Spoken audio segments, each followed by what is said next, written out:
Again, it is 1:15 and it's time for the Tennessee Board of Court Reporters meeting. I'd like to begin today by having a roll call. I'll begin. Ken Mansfield, Chairman. Britton Collins, Vice Chairman. Earl Houston, Secretary. Terry Beckham, member. And do we have attendance via phone call? No, sir, we do not. Oh, okay. Well, the first to do today is we have, of course, a meeting today. The agenda we have before us for today, it's going to be rather short, I hope. We need to review and adopt the minutes from June the 12th, 2015. Mr. Chair, I need to put in the notice of the meeting, which is at the top, if you don't mind, if I do that said first. The notice of the meeting. Is that okay? I said that. The notice of the meeting, the meeting was duly noticed in accordance with all the statutes, and here we are on November the 20th, 2015. At 1:15, we started promptly. Do you mind if I read it into the? That'd be, Okay. The notice of the meeting of November 20th, 2015 of the Court Reporter Board meeting was posted to the Court Reporters Board website on November 9th, 2015. It's up at the top left-hand corner. yeah, I see that now. Thank you very much, Nicole. Anyway, back to the minutes. Everyone's had a chance to look at the minutes, I suppose.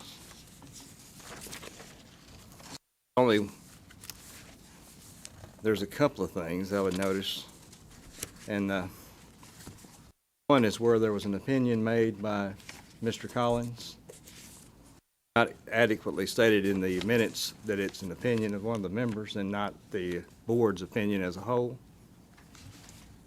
I'd like to make that notation.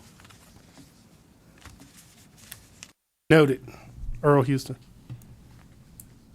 That being said, do I have a motion to adopt them with that one change? We should probably specify what that change would be. That the comments made by Britton concerning the particular statute are not the consensus of the entire board, but it was his opinion. We had a discussion, and it wasn't a ruling by the board, it was an opinion stated.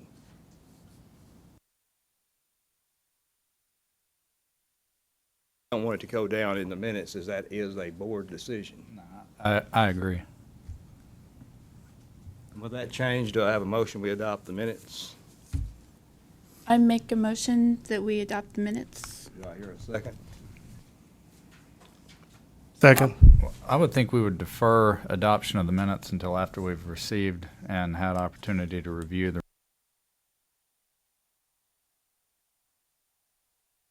You can adopt them with the revision, too. I mean, we can make that one minor check. So we can adopt them with the one revision. We've had a motion, we've had a second. All in favor of adopting the minutes with the one addition? Aye. Any opposed, like sign? Heard, the motion carries. The next we have on the agenda today is the director's report.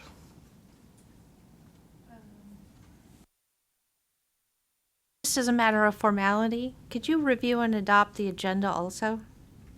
We do that every meeting, too. Okay. So we see the agenda before us for today. Do I have a motion we adopt the agenda? I move that we adopt the agenda for today. Do I have a second? Second. Any discussion? All in favor of adoption of the agenda, say aye. Aye. All opposed? None opposed, the motion carries, and the agenda is adopted. We have the director's report. All right. If you click on your agendas and to the director's report, you'll see it is very brief. I've only have a couple of items to discuss. I've presented on there for you a summary of your budget. The first part shows the information that was passed from the AOC to Commerce and Insurance showing the last 2 years'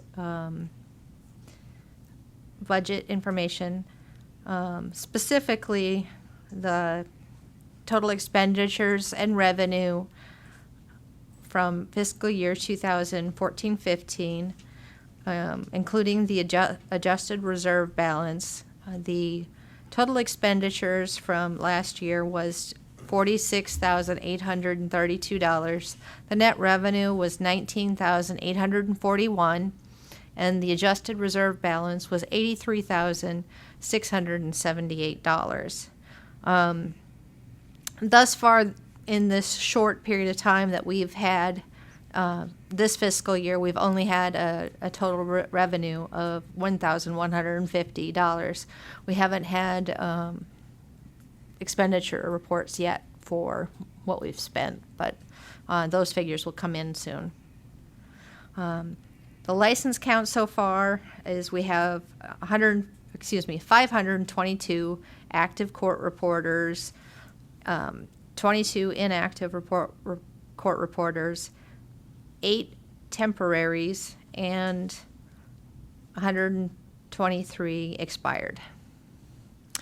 We have several things in the works, including we are going to be transitioning the system from the old licensing database to our new one in the next several months, which we plan to implement before the renewal cycle.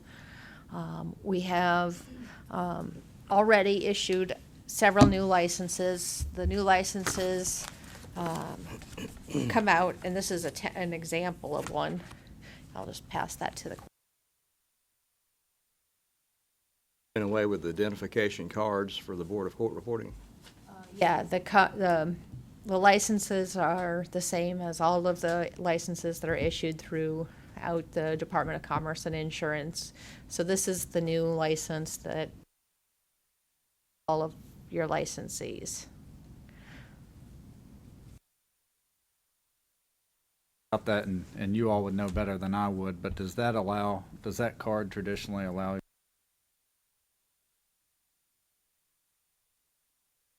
Yes, I think some have, yes. So that would be. That's been a beneficial thing. That would, I don't know if we have a mechanism by which we can try to continue to give them that so that we can facilitate.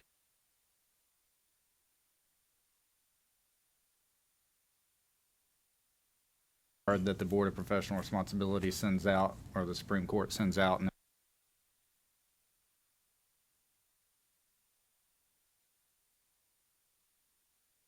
there's something that we can do to preserve that for them in light of the.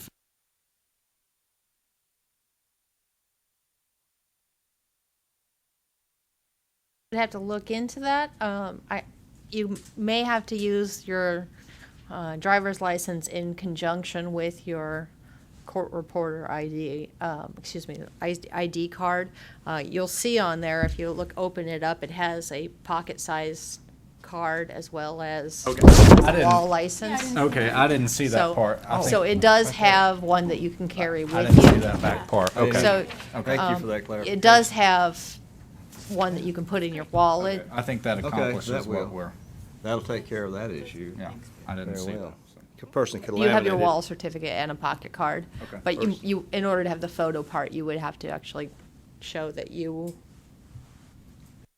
Well, yeah, and our- I don't think they've had photos on them before. I think what they had was very similar to this. I just didn't see that on there, so. We have photos. Oh, do y'all? We do. Oh, y'all are fancy.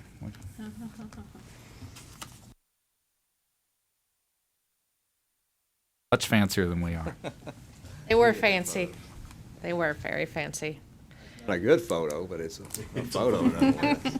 About like a driver's license photo, or maybe even worse. But the new licensing system will have several advantages. One of them would be that you can renew online. Another one would be that you can update your address information in real time. Checking CEUs online. Checking CEUs will be another ability. And eventually, in phase two, we're hoping that you'll be able to print a license. But that might be a year and a half down the line. So all these things are things we're looking forward to out of this new system.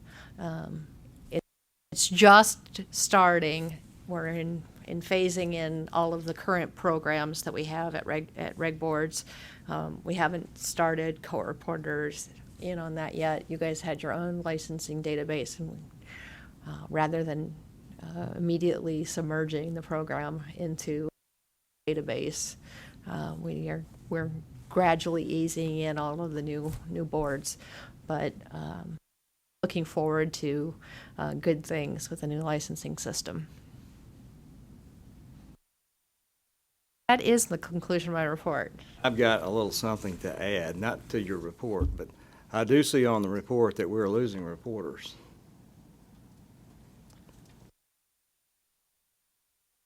I didn't do it. No, I know. I know, but I can tell you that I've had several people express to me, and I've had 3 people personally that I know of go out of business this year. And it's over the issue of non-payment.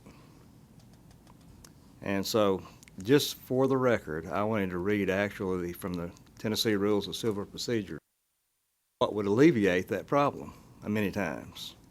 This is Rule 30.06, disposition after a deposition is taken. Once Rule 30.05 is satisfied, the officer shall deliver the deposition plus any exhibited documents and things to the party who requested taking of the deposition. Okay, that's fine. That's the arrangement that you have with the one who takes the deposition. The problem is coming in many times with the non-noticing party, the non-hiring party, who says, oh, I'll take a copy. Many court reporters are under the impression that you have to extend credit to everyone, whether you know them or not. It's just been a common practice that you send things out and hope to be paid. But for the record, I wanted to state this language. Again, Rule 30.06, disposition. Upon payment of reasonable charges, the officer shall furnish copies to any party or to the deponent. This seems to be clear to me that delivery does not have to be in advance of payment. That is a professional courtesy that you may extend, but according to the clear language of the law, you are to receive payment first and then deliver the transcript. I know for a fact that that has something to do with the diminishment of the license.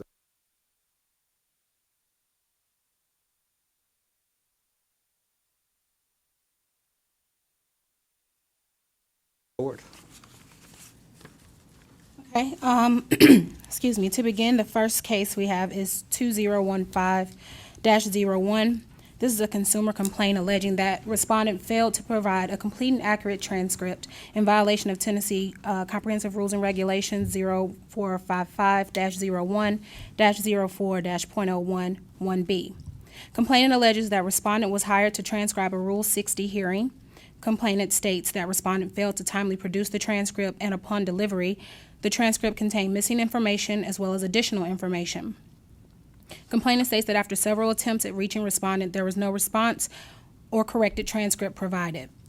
The respondent denies all of the complainant's allegations. Respondent states that I responded to each of complainant's telephone calls and provided the transcript timely. Respondent states that the information complainant alleges is missing is in fact included throughout the transcript, and no information was added that was not said during the hearing. Respondent states that during conversation with complainant, the complainant requested that information be added and that respondent refused. Respondent offered documentary evidence to support his statements. As of the preparation of this instant legal report, the complainant's attorney did not indicate any issue with the transcript at the center of this complaint. In light of those facts, I recommend closure as there appears to be no violation found. Any discussion among the board members? Motion that we close this file. I move that we close case number 2015. A second. All in favor, say aye. Aye. All opposed? And this motion carries. Complaint number 2 is 2015-02. This complaint opened alleging that respondent conducted court reporting activity while impaired in violation of Tennessee Comprehensive Rules and Regulations 0455-01-05-.03, subpart C. The complainant alleges that while taking depositions, security detected a strong odor near respondent's person. When confronted, complainant alleges that respondent went into the restroom and upon her return, denied use of any illegal substances. Complainant alleges that respondent's eyes were dilated and failed sobriety tests that were administered. Complainant states that respondent was subsequently arrested. Respondent denies any impairment and/or improper activity. Respondent did submit disposition of the criminal charge against her in accordance with Tennessee Code annotated 40-35-313. In light of that information, I recommend closure as there appears to be no violation found in this case either. Any discussion, board members? Eyes on what that statute says. That is usually a diversion or expungement statute.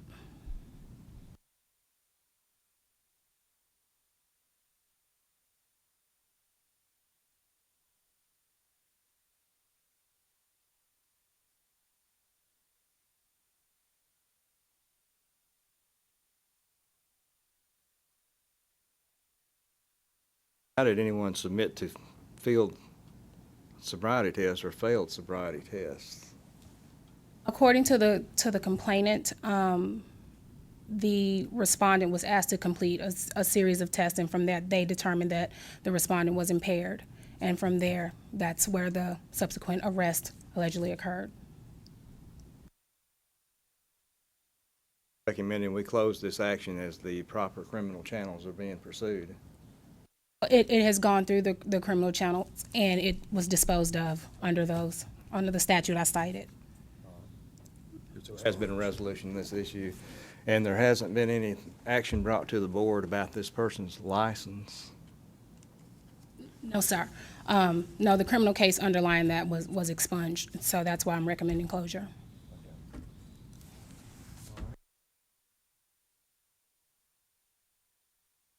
I hear a motion. Hang on. Okay. Is there any investigation done as far as talking to anyone other than the respondent or the complainant? The initial complaint included statements from, I guess, the 2 security guards that were there, so I used that as well as the complainant and respondent's statements.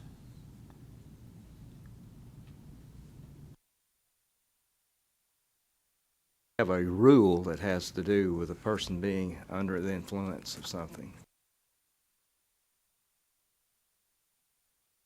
That is a violation. If we don't have any evidence of a conviction of them being under the exceptionally difficult at a formal hearing to discipline a license for substance abuse or any kind of being under the influence. In particular, in this case, when the charge has been expunged, at a formal hearing, there's no way for you to present that evidence against the respondent. All right, everyone's heard the scenario and where we are on this.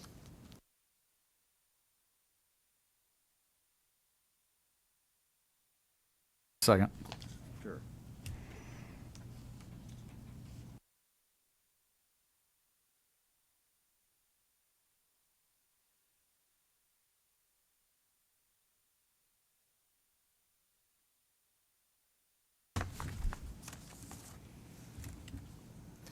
I can certainly see what you're saying. After the fact, it'd be hard to prove anything unless someone.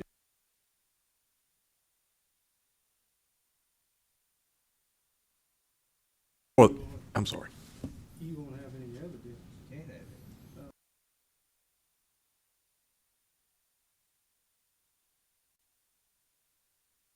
Wouldn't think, yeah.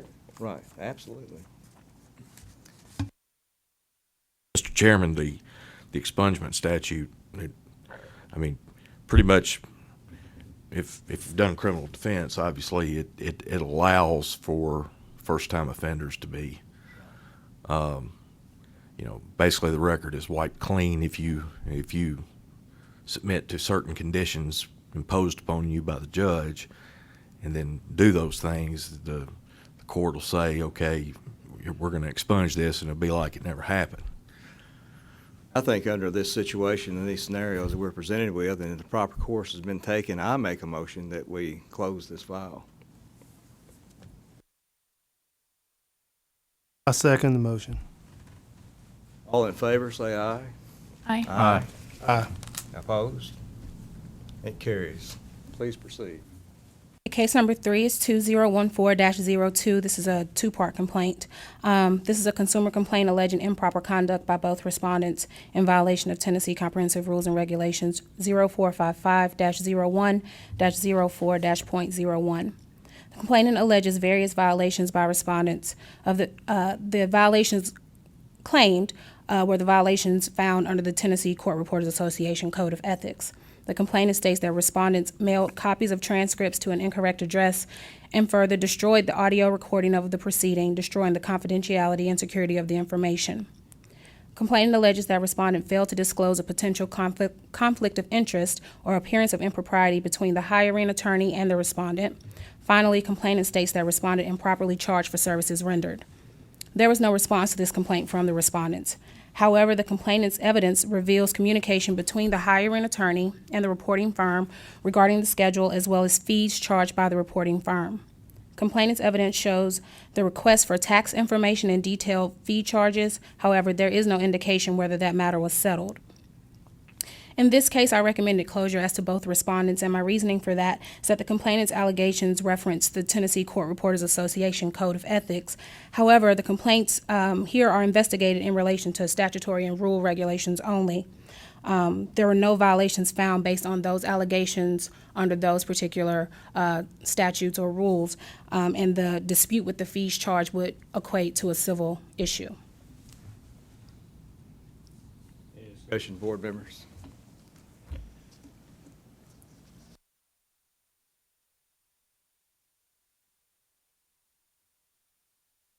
And there's no violation of the law or the violation of our current rules and regulations. Correct. The complaint, as it came in, alleged violations of the Code of Ethics for the Court Reporters Association, which is not something that we regulate. There's a common misconception, I think, amongst the court reporting community sometimes that the Tennessee Court Reporters Association and Tennessee Board of Court Reporters are the one and the same, and apparently that's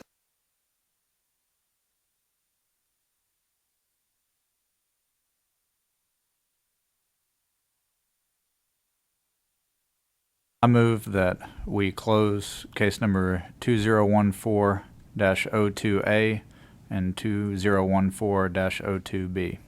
Do I hear a second? I second the motion. All in favor, say aye. Aye. All opposed? No opposed, the motion carries. Please proceed. I do have, excuse me, I do have one case to represent to the board. It's case number 2014-04. This complaint opened alleging that respondent entered into a contract for reporting services in violation of Tennessee Code annotated section 24-9-136. This complaint alleges that respondent entered into a statewide vendor relationship with the National Insurance Company for reporting services. The complaint details the request made by the National Insurance Company and alleged resulting vendor relationship with the respondent. The respondent denies the existence of a contractual relationship with the National Insurance Company. The respondent states that after being contacted, she confirmed with the insurance company that she could not enter into a contract. The respondent states that a letter detailing the services and costs was submitted to the National Insurance Company, in addition to an explanation that the insurance company was free to contact other reporting services and the job assignments were on a case-by-case basis. The respondent further submitted communication with the National Insurance Company, which included express statements indicating there was no intent to create a contract. At the prior board meeting, the recommendation was to enter a consent order requiring the respondent to terminate its provider arrangement with the National Insurance Company. The consent order was also required the respondent to offer the pricing arrangement afforded the National Insurance Company to any customer and or client upon request. At the May 2015 meeting, the board did discuss proposing the consent order and include stipulations requiring the respondent to contact all clients for which services were provided to give notice of the statutory violation. As an update, additional investigation by the Department of Commerce and Insurance indicates that the National Insurance Company also denies the existence of a contract between the insurance company and the respondent. The insurance company states that there is not an agreement as to exclusivity or duration. Rather, the insurance company states that the respondent was selected as a preferred provider. At this point, I think that since it's under new leadership under the Department of Commerce and Insurance, we've reviewed the complaint, and I recommend that we discuss this further as far as how to handle these alleged violations. Mr. Chairman, I'm going to ask Ms. Thomas to allow me, for the record, I'm Mark Green. I'm Chief Counsel for Please proceed, Regulatory Mr. Green. Boards. Thank you. We have discussed this among ourselves as a staff. I have talked to the attorney for the respondent. I have talked to the attorney who is present today, Mr. Berry from Chattanooga, who represents the complainant. And I'm going to make a recommendation that the consent order that was introduced in May required the respondent to basically admit a violation of the code regarding the contract, to cease that arrangement with, or the contract with the insurance company, and then also it required a stipulation of requiring the respondent to contact all clients for which the services were provided. It's that stipulation that gives me pause, Mr. Chairman. In my reading of the statute and the rules, I'm concerned that the Board of Court Reporters has the authority to enforce that. Now, that is not going. Obviously, that's not going to be acceptable to the respondent to sign, and I don't know that at a formal hearing the board would be able to impose that penalty. So, if it is my recommendation that those terms, as presented in May, be represented to the board for consideration for a consent order, and take out the stipulation regarding the contacting of all clients who are not really that are not a party to before the board today, and in lieu of that, a civil penalty of some amount that I would recommend be $250. In addition, let me before you proceed, Mr. Berry has asked to speak today. He has also provided me documents that he would like to be distributed to the board. He is going to ask for some time to speak, and I have reviewed these documents, and I have reviewed them with Mr. Collins because I wanted one person who was not a member of the court reporter profession to review it, who was an attorney. I have concern that this might prejudice the matter, but I will let that be a determination of the board. And if the board would like to entertain Mr. Berry to come up and speak, that's up to you, Mr. Chairman. Before we proceed any further, just like these, I'm looking at the law right now, Tennessee Code annotated 24 I think the reason we wanted people notified that there was the existence of this contract, unbeknownst to them, because the law gets flagrantly violated when, according to subsection B1, the person before whom a deposition is to be taken shall disclose to the parties in a timely fashion the existence of any facts known to the person that are relevant to factors set forth in subsection A, which goes back into the written stipulation or the absence thereof. And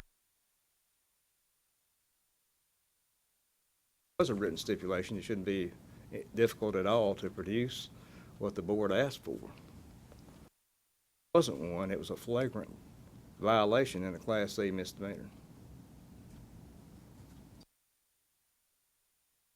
Supposing it's $250 per occurrence, or a flat out fee. I just proposed a $250 fee, but you have the statutory authority to change that however you see fit and determine what the appropriate amount is. Just as a caveat, up to 1,000, I believe. I will confirm that, but Conceivably done per occurrence. Is that correct? Good. Discussion.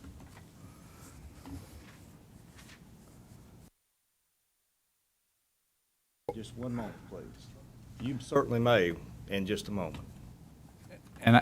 But before we do that, I'd like to address that issue also, but as it relates specifically to the terms of the consent order, I think on further consideration, I agree with counsel that imposing or seeking to impose a stipulation that requires the reporter to go back and give notice to all these potentially past affected clients exceeds what our statutory authority is to remedy violations of the rules and regulations. And in light of that, I think it's inappropriate for us to seek to impose that as part of the consent order, simply because it would raise the question of whether we can even enforce our own order. So I think that probably needs to be removed. I'm not convinced that, and I understand that the order also has the stipulation that she terminate this relationship. I'm not sure that $250 is sufficient to discourage this type of behavior in the future on the part of other court reporters. The behavior being not disclosing the relationship to your clients and obtaining appropriate stipulations. So I would recommend that the amount be increased. I'm sorry to cut you off, Mr. Collins. According to your rules, as currently drafted, the monetary penalty can be no more than $500 per violation. The difficulty we run into is How many violations? how many violations. Obviously, they're contesting that there was a violation, so we get into kind of hairy territory there where they're saying, we didn't technically violate it, but we're willing to agree to these conditions to make this go away. And discontinue. Sure. It's not that unusual for the order to be somewhat contradictory of itself. That's usually how settlements work. I would recommend that we accept the order as it was kind of originally presented to us, which is the agreed termination of the relationship, and then the imposition of a civil penalty of $500. And that would be my recommendation for the terms of the consent order, if they would be accepted by the respondent. Any other discussion? If I was absent from the meeting where this proposal took place, am I allowed commentary on this matter? Absolutely. Because we've re-announced the terms of the consent order, so.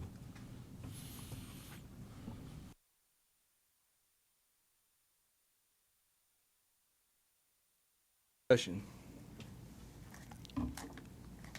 And I guess I'll go ahead and note, with respect to Mr. Berry's request to be recognized, I have reviewed the materials that you submitted to council. I've discussed them with council, and I'm not insensitive to the content of some of the things that are in there and the concerns that your client would have with respect to some of those things.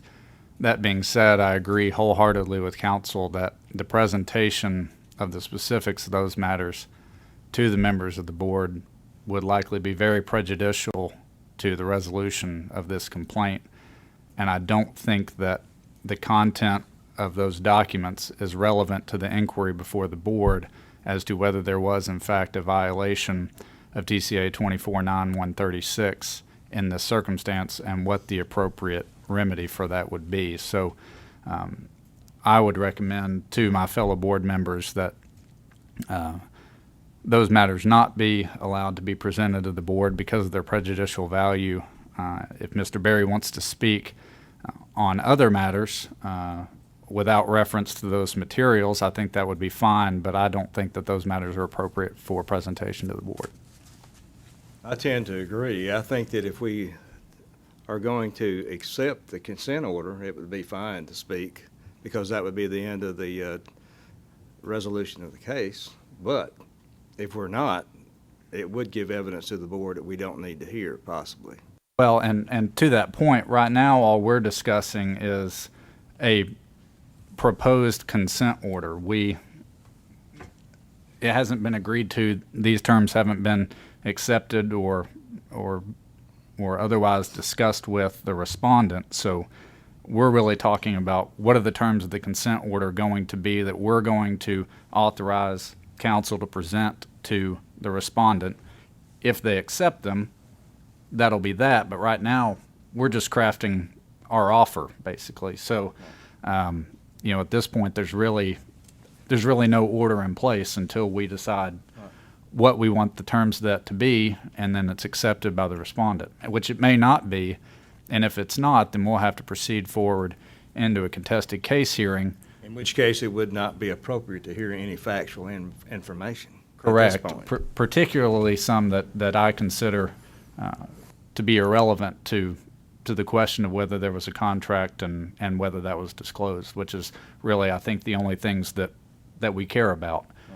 So in that sense, I think that the presentation of that material would do nothing but prejudice what is supposed to be a fair and impartial proceeding for the benefit of the respondent. And perhaps you would have to already, at this juncture, recuse yourself for having seen the materials. Is that correct? Probably so, and which I would be willing to do so. But I would recommend it. Certainly wouldn't be appropriate for us to hear those presentations in at this point while we're discussing accepting or not accepting the consent order, because it would prejudice the whole board. I propose that we allow council to present the consent order with the exception of requiring the respondent to contact all clients for which services were provided to give notice of the statutory violation.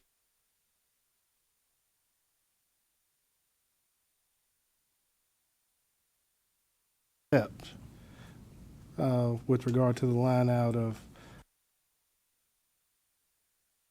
I understood that the consent order that we're discussing now would remove that requirement to notify. The way the statute reads now, you only have 30 days within which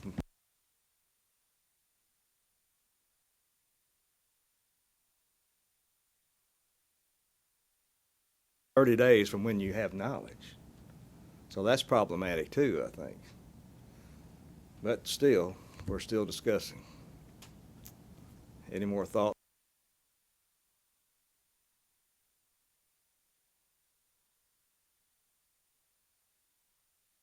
Craft your suggestion written in the form of a motion. I believe I did, and then we got off on the tangent of Mr. Berry, and it's up to the chair as to whether to recognize him. I would, and I think he would like to speak.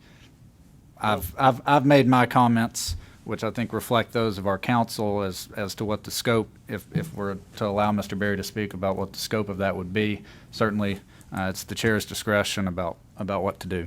So I'll leave it to you, Ken. Well, I think since you have access to materials that would presumably be presented, and they might put you in a position of recusal, it would be not a good idea for the board to hear what Mr. Berry has to say today, although I respect what you would have to say. But if the board hears things that it shouldn't hear, facts that we shouldn't hear, I hope we couldn't make a determination if it goes to a hearing.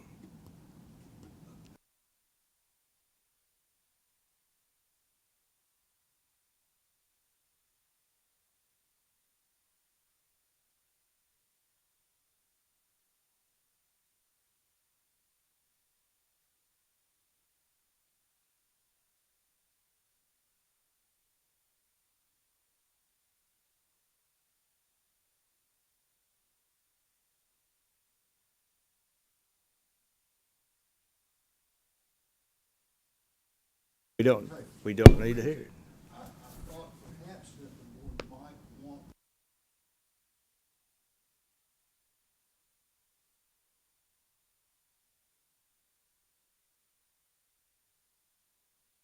I understand, Mr. Berry, and I appreciate your presence here. I appreciate your thoughts, and I know you prepared a very good Mr. job. But Chairman. it would this prejudice, I think, if we heard it. Besides, the board at the last, just a minute, Merle. The board at the last meeting made a recommendation to do this. And now we're discussing removing that requirement and accepting the consent order. So, Earl, please. I just wanted to ask, is it outside of our purview to know what the prior recommendation was?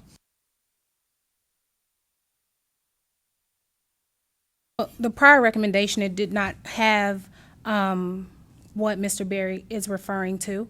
What was presented to the board in May is the prior recommendation. And I believe the board discussed adding the stipulation about contacting the prior parties, and I think you all are discussing now removing that and imposing a civil penalty. I believe Mr. Berry may have had some communication with the prior disciplinary council, and he had additional information he proposed to be included, but that was not at the May meeting. I think at this juncture, we're considering today whether we accept this consent order or we reject this consent order. And that namely being the one without the provision requiring disclosure.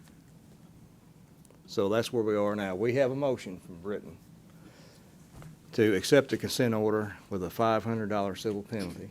We have not had a second on that motion. We have a motion. We need to see if that motion carries first. Do we hear a second? Earl's was second. I think Mr. Houston and Mr. Collins may have proposed two different civil penalties, so we'll probably need to restate the motion, but I think Mr. Green wants to speak. I want to make sure that Mr. Berry is his position and speak to that, because I don't want to leave any doors open without any resolution. What I believe he is referencing is a provision in a consent order where the respondent agreed not to institute any action or claim against the and I will go ahead and state that, because I believe that's what he's requesting, and I don't believe that piece of information is prejudicial to the board. But I will speak to that. Like the other stipulation, I do not think the board has the authority to effect a legal civil claim against somebody, or a promise not to. I don't think that would hold up in court, that they signed a consent order saying that they would not sue. I don't think the board could enforce that. And so that is why it is not included in this consent order. I would not recommend it be included in the consent order.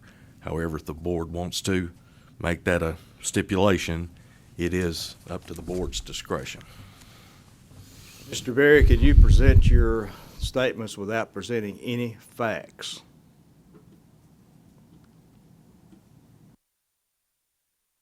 Tell me if you can do that first.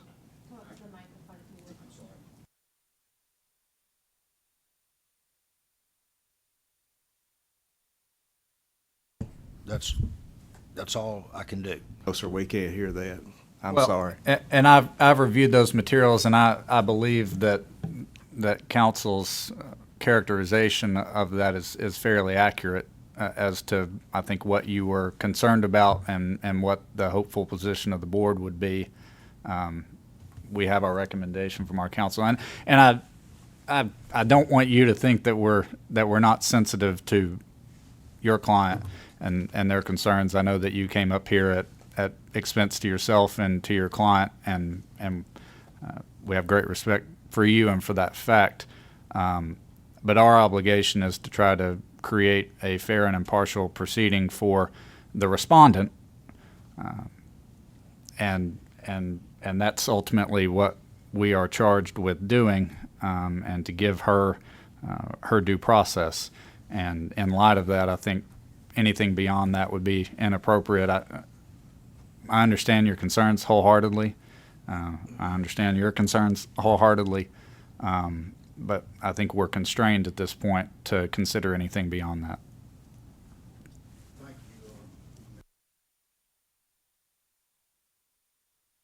Thank you, Mr. Berry. Well, now I think. So it now would we be- have to, Have we to decide gotta, which we gotta motion's do on the something. table. Yeah. We've had two motions. One motion was to accept it with a $500 penalty. We've had a motion to accept the consent order with a $250 penalty. We haven't had a second on either motion. The first motion, to my recollection, was the $500 civil penalty. That's the one that needs to be dealt with first. We need to Yeah. deal with that one first.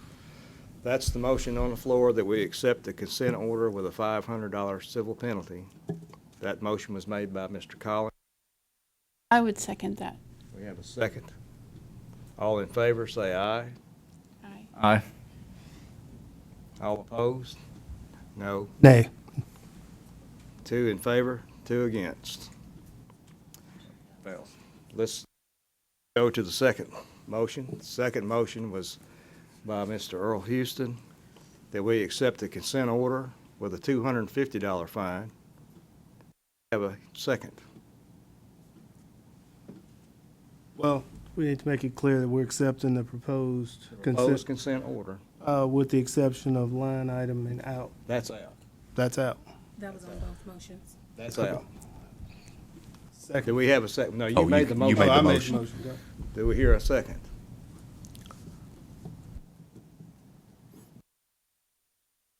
Second being heard, the motion fails. All right, So- well, we gotta come up with something. Sounds like the Or- biggest thing for the board to decide. I think we have the terms. I think it's the civil penalty that the board needs to discuss at this point. My idea would be a civil penalty per month when this alleged contract was in place. We can't possibly know how many occurrences occurred. We can make an estimate. Well, I think we also have to be cognizant of the fact that what we are presenting is a consent order, which by its own terms is only effective if everybody consents. Absolutely. That's why we have a proposal, and they either accept it or reject it. Well, sure, but we also have, I think, be reasonable about what the expectations are. If we're going to present an order that they're never going to agree to, then we're just wasting everybody's time by going down that road. And we just need to schedule it for a contested case hearing. This complaint has been outstanding for close to 2 years now, I think, and needs to be resolved for the benefit of everybody that's involved. So I would just caution us to keep in mind that what we're proposing is settlement terms essentially, and those have got to be something that they're going to realistically consider. And if they're too retributive, then we're wasting our time. So that would be my only comment about just going down that line, is we're going to end up with some sort of number, one that's going to be difficult to calculate because we don't know what the months are at this point, but that secondarily we may end up demanding ourselves out of a consent order and into a contested case hearing, which is fine if that's what the board wants, but Well, at this juncture, we're discussing civil penalties. sure. So that was just a suggestion. If anyone has a better suggestion, I'm willing to hear it. Ready to hear it. Perhaps $400. Always split the baby. That's not exactly.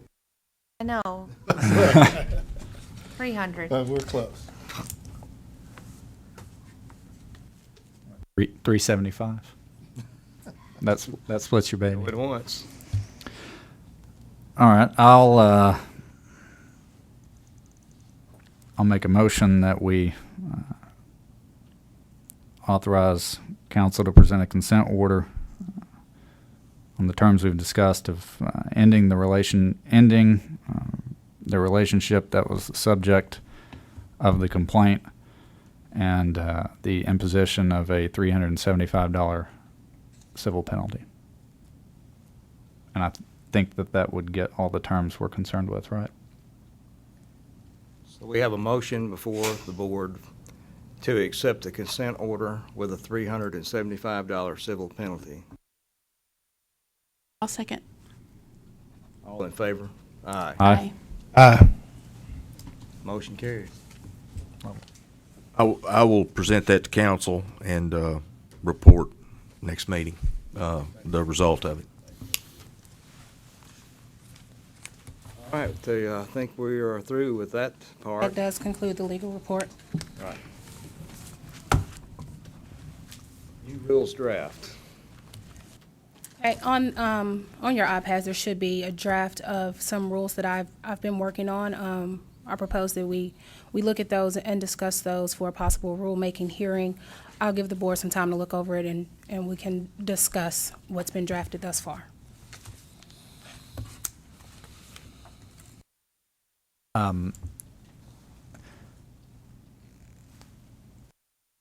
There's a lot here. That was a lot. That, just I think probably because of the administrative transition and such, we didn't get this before the meeting. The short version is the changes will be underlined, the redactions will be stricken through, crossed through.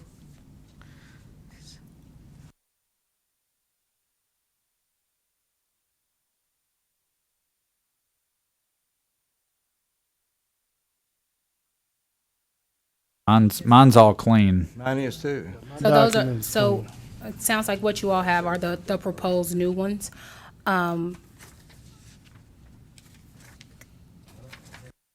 That's, You don't have the changes.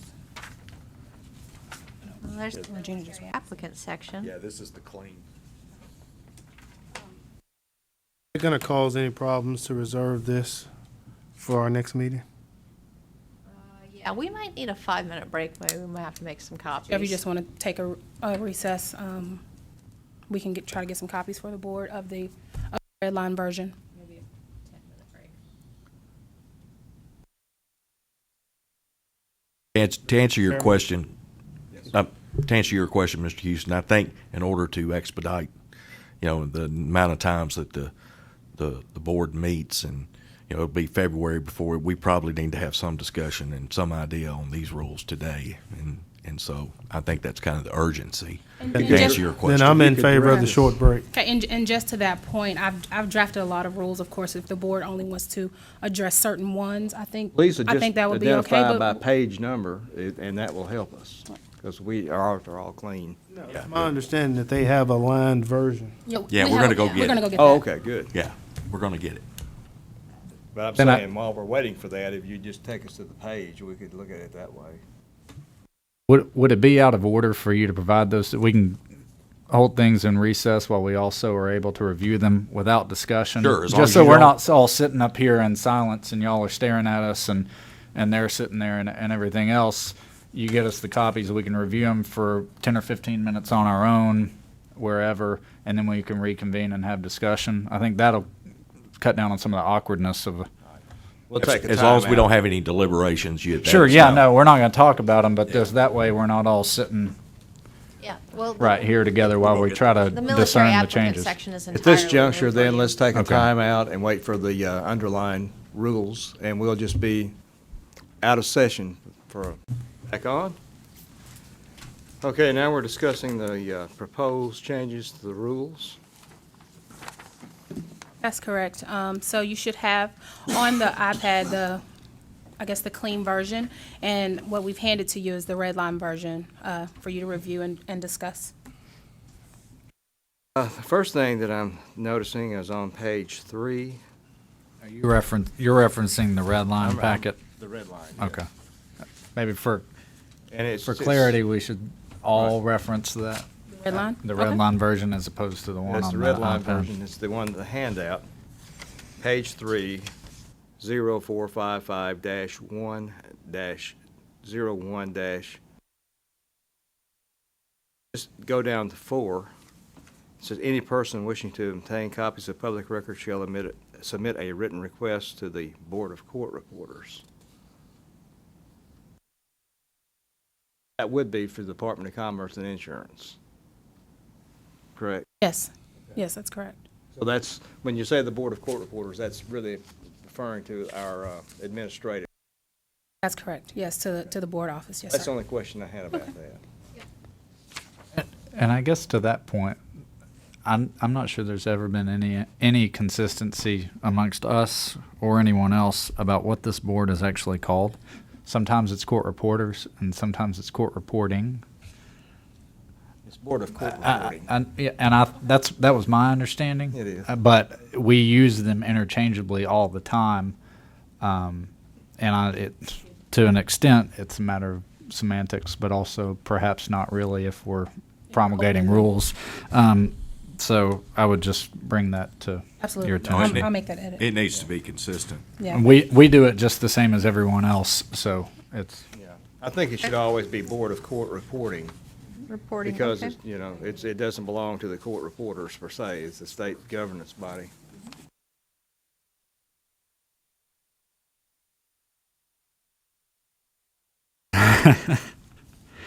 Well, and that's important, because I need to do it on the website that way, too. Now, my next question is on page 4. Can I have one on Okay. page 3 if we All right. want to kind of take Sure. them? Absolutely. Take them in stride. With respect to the section on verification of Tennessee license on page 3, we basically we've removed, the suggestion here appears to be to remove the ability of someone to make a written request for verification of a licensure and instead just maintain the registry online. My only concern would be for those people who perhaps don't have internet access, don't know how to use the internet, et cetera, but that want verification, that at least internally, although it may not be in our rules, but internally we still have a mechanism for those people to be able to verify licensure, because although it's hard to believe, I guess there may still be people who don't have or use the internet. So I just want to be able to be sure that those people can still verify. To that point, Nicole, the board office, they're able to contact the board office to verify a license. Is that correct? That's correct. The list is still maintained online. If they wanted to get it, we would essentially do it for them and print. And also, the court reporter is supposed to have identification as a licensed reporter with them at all times if they're reporting. But I guess the I point guess is, to that, did you want language in this rule referencing, I guess in reference to parties that don't have access to the website? Or maybe changing the language of this a little bit? Or if you just said through the board website or by contacting the board office. I think so, because I think what people, you never know what if we're Right, trying to I envision understand. who knows what the circumstance is going to be, but you never know why someone may need to verify their license. And we can have a rule that says the registry that's on our website is official, and so that's good to go. But in the off chance that they can't access it, we need to provide them with another mechanism to where they can obtain a verification, whether it be by a letter from Nicole or what, or I don't really care if somebody has a suggestion, but I just want to make sure they can do that. But we don't need I to think- have a written request, I don't think I either. think the goal is to simplify things. It is. I like how at this section that is simply stated, verification of licensure will be available through the board's website. That's where we're moving to now, I guess, as a society. Everything's on the internet. Even these rules are on the internet. I don't know how they're going to get a copy of these rules unless they have access to the internet. But with that said, as long as we know that if someone calls your office, Nicole, that if they ask to verify whether someone is licensed, can they obtain that information over the phone? As long as that's the case, I don't see a need to. Right, overstate I agree. I'm not necessarily saying that the rule needs to say that. I guess this may fall more into policy that we say internally that despite the rule says this, if somebody calls and they want a letter or something that says that there's a verifying that so and so is licensed, that we will provide them with that. How about we just say verification of license will be available through the board or its website? That almost invites people to. To contact the board. 50/50, do I do the website or I'll just go ahead and call? You know, I mean, it just seems, I like Earl's suggestion, just, I would leave it as proposed. And then, and just knowing that if someone calls, because they don't have access, they can get that help, that satisfies. Hard to imagine that someone would be thinking about checking a reporter's. Oh, sure, it's a small chance, but, Yeah, you know, You can easily add the words, or by contacting the contacting board the board office at the Oh, that end of would the work. sentence. But preferably It's the fine to website. add that if you want to, if that alleviates everyone's concerns that You the. could even say if access to the website's unavailable, please contact the board office, or they can contact the board. That makes office. it That's sound a kind lot of of words. flaky. That's That good, makes it because sound like that it's way, gonna be in and out, though. number one is to check the website, and number two, if you can't for some reason, then call. And I think that's why we use the term All will right. be available. So that's not necessarily speaking to how they're gonna access the website. They could call us or call the board office, I'm sorry, to access the website. You know, That's why. That's an excellent point. I hadn't looked at it that way, but I agree. But as No, Nicole I agree that the language, I think, is open enough, and so it's probably sufficient. But I just, you know, I know y'all will do it the right way, but I think if somebody needs verification and they don't have the internet or something, we'll still provide it otherwise. And that'll be enough. I'm after this, what I didn't intend to be such a in-depth discussion about verification of licensure. I'm satisfied with the existing language, if you are. Page 4, I had a question under 0455-01-03-.01 temporary licensure. Okay. The language has been changed. It was that no more than 3 additional temporary licenses shall be issued, and that's in accordance with the statute. The statute reads that up to 3 temporary licenses may be granted. Language has been stricken, but now it just says additional temporary licenses will be granted upon sufficient proof for good cause for issuances. But the statute only allows 3. We wouldn't be able to go beyond. We don't need to regurgitate the statutes and our rules. So I think that the additional temporary licenses will be given on good cause, but we're still constrained by the limitation in the statute. So we can give up to 3 upon good cause being shown, but that language about no more than 3 was just reiterating what the rule already is. So I see this one as being a little different. I do like simplifying things. But the only thing that I think the prior rule did is it provided them with notice that there are no more. but the statute provides that same notice, does it not? It says It 3. does. Yeah, it does. So, I'm That just saying. language is well, the language that's been stricken is verbatim what's in the statute. We did discuss in the last meeting how great and convenient it would be to have almost, just about everything that you need in the rules without being required to go and then check out the statute too. So Right. just a few words like up to 3 Up to times 3. That's seems what I like think, so too. helpful. No. Up to 3 additional temporary licenses will be granted upon sufficient proof. I think that would take care of that as far as I'm concerned. Up to 3 additional. That's what the board agrees. That's fine. It complies with the statute. That- so. Or even Tracks the saying, statute. leaving it, having that sentence as you have it, and then maybe in parentheses or just without parentheses, the statute, just a note that the statute will let you do that up to 3 times, either. And I think that'll be accomplished if we just add the introductory up to 3 I additional agree. licenses. Take care of that. I agree.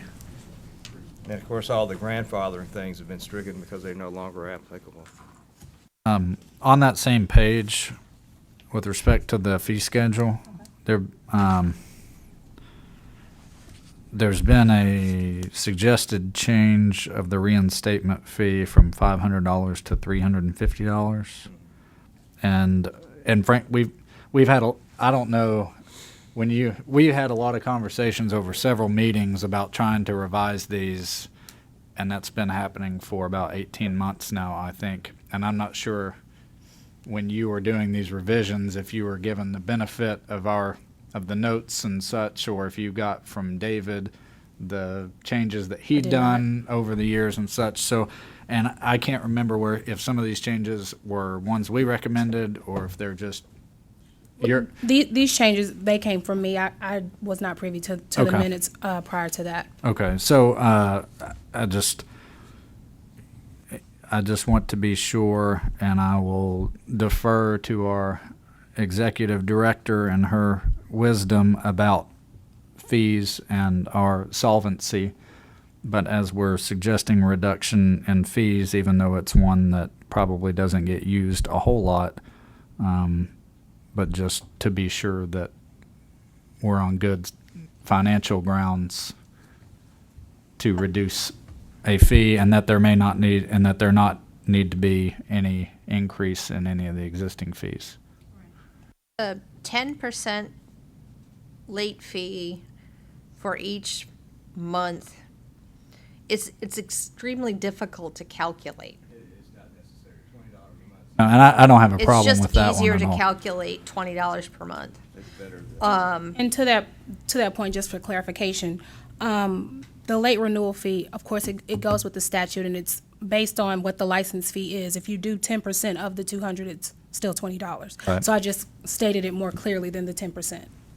And then the 350, again, we'll just echo back to what she was saying.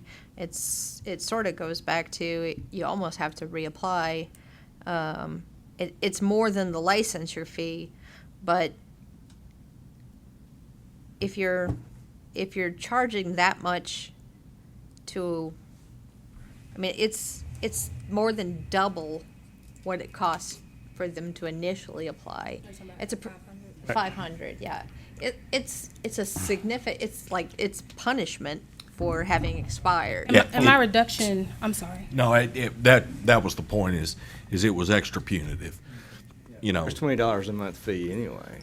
And my reduction was based on, because it's up to 6 months, so at most, for the late renewal would be $320, but the reinstatement implies that for some reason your license was taken away, and so if you up from $320 to $350, there's the punitive element of that, but the $500 kind of seemed extreme. Well, My understanding is if more than 6 months has expired, your license is gone. And you Exactly. can't reinstate a license that no Right. longer exists. You have to apply for a new license. That's my understanding. Right, but if you're applying for a new license, it would be $200. Right. So if I came back into the state as a new licensee, it would be $200. So how come, but aren't there other stipulations that go along with applying for a new license? Meaning, are there other requirements that you have to meet? I don't recall, Right. so I'm You have to asking. pass but yeah, tests. if I moved to California for 5 years and came back to Tennessee, should I really be punished for having moved? But Well- in that case, though, it wouldn't be a reinstatement fee anyway. It would be a new license. Well, our question is, I think The this is, reinstatement. Well, it depends on, If you've it depends on the taken condition. inactive status or not. I think it depends on the conditions. I think reinstatement can apply in different circumstances, right?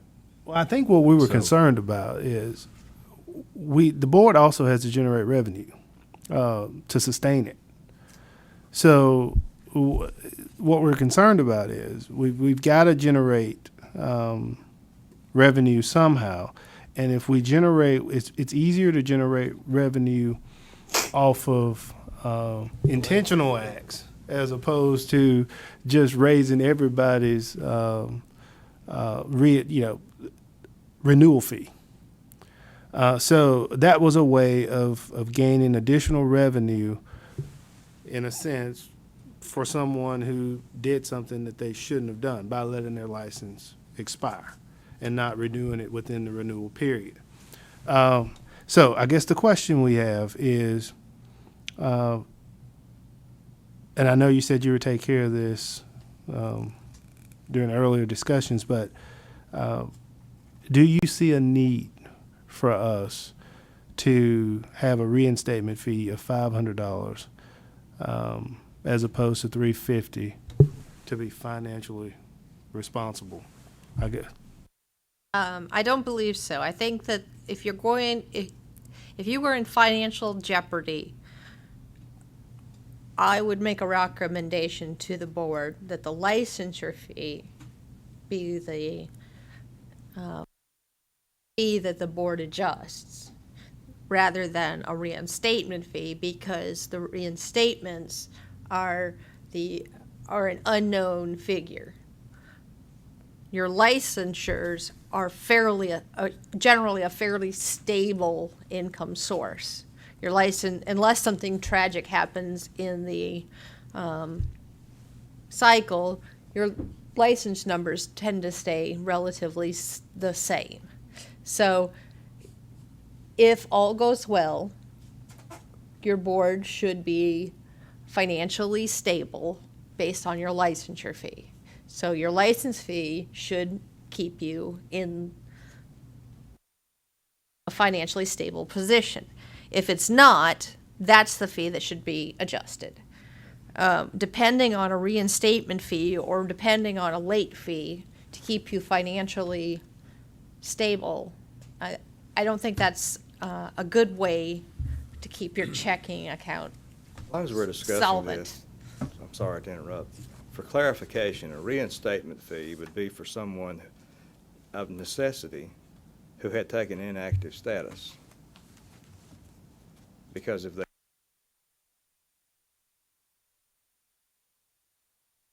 Or if their license was revoked, they'd have to apply for a new license. But a reinstatement could be when somebody moved, they dropped in active status, and then 2 years later, they came back and said, okay, we're back in Tennessee. we had a provision for inactive status that we were discussing with a fee for that, to remain on inactive status, to preserve your number, at reinstatement. Because if you let it go, then you have to apply. It all goes back to the grandfathering provision that was in place at one time. Some people have a license under the, may not can get a license otherwise. And if they let it go, the only way to get back in is to take the test. Yeah. Just for the record, I'm okay with the reinstatement fee being reduced to 350. 500. Me too. Leave it at 500. No, from Reduction to 350. No, Okay, yeah. I'm in agreement with the reduction to 350. Okay. I guess the impact, and just to restate, I think, Mr. Houston, what your question was the reduction from 500 to 350, does it project to have a negative impact on the balance of the court reporting board's budget? And I think Ms. Avers has stated, no, it doesn't. Is that correct? I believe it'll be negligible. Yeah. Basically, the reinstatement fee's purpose is for a person who's had a license suspended or revoked or placed on temporary status. Not for someone who's just late. That's correct. That's the point of the late renewal fee. That's what I thought. But if they go beyond the 6-month period, they have no license unless they've applied for inactive.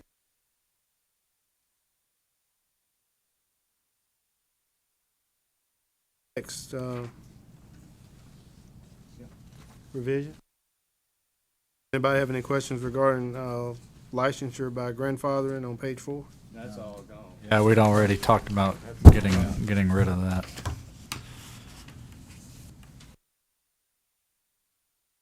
What about under renewals, 0455-01-?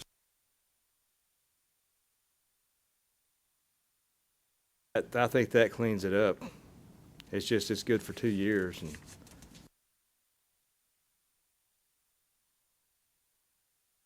other such time a period authorized, but the only time a period is authorized is a 2-year period.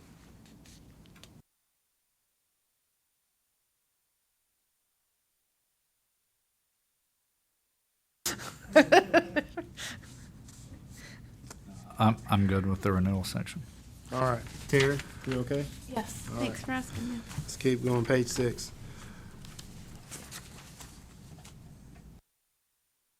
The military applicant rule is proposed here. That's to comply with state legislature that indicates that has to be in there. That's been adopted by many of our boards and commissions and programs. Never thought of that. I did. That's good. It's a good idea. Yeah. I put Yeah. why. I was asking a question about the military applicants. I did notice a couple of typos. I don't know if you care about those or not, but Well, Yeah, we need to, because the absolutely- Attorney General will Yeah, they will send it certainly back, absolutely. care about them. So if you see them, we need to. yeah, okay, we'll save face here. This is on page 7. These are just the ones I noticed. I'm not, Gone past page 6 about the military. well, applicants. I'm within that section. Okay. It's a long section, so it carries over onto page 7. Best way to describe this, about 2/3 of the way down, there is a subsection 2, not in parentheses, that begins "the person performs." I think that first certification should be certified.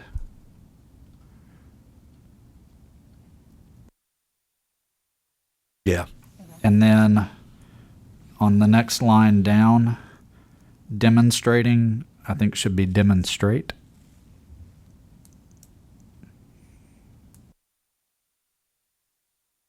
All I had. Otherwise, I think the section looks lovely. Well, under standards of professional conduct on page 7, if you carry over into 8, does anyone have any problems with those? I'm still back on 6, the military applicants. I'm not sure exactly what TCA 43134D1 is. That is the statute on military applicants for boards and commission programs. Yeah, you're talking about temporary permit? Are we saying that's the same as a temporary license? Back on page 7, number 2.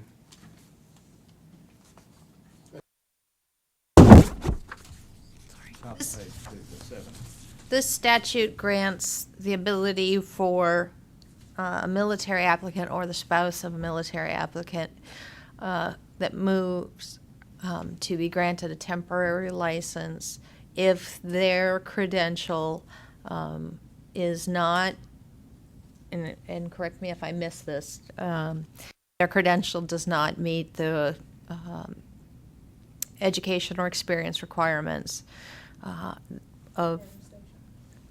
Right. If somebody comes to Fort Campbell on the Clarksville side and they're a certified court reporter from New Jersey, the statute, the legislature passed a rule saying that Tennessee would grant, or a law that Tennessee would grant them a temporary permit so they could continue working, knowing they were not going to be long term here, but that they would have a temporary permit to continue working while they or their spouse was stationed in Tennessee on active or in the military. As long as they meet the same requirements for. No, No, that's regardless. yeah. Regardless. And I think It cuts them a break. Right, and I think more to your question when you were asking about the difference in temporary license and permit, as I understand the temporary license is for someone who, I guess, just completed the certification and maybe has another test or Just two to finished take. college. Right, just finished, and they still have to take the test. Right. Whereas this permit, these people have been licensed elsewhere, but they've been stationed somewhere else through the military, and so we're gonna grant them temporary status. But they still have the same qualifications as a person has to have had a Not standard license. necessarily. No. They have the same qualifications of the state where they're licensed, where they're Right. coming from. Right. Grant Like, say, New Jersey had reciprocity less to military. requirements. Can't think of it like this. If they come here and they don't meet our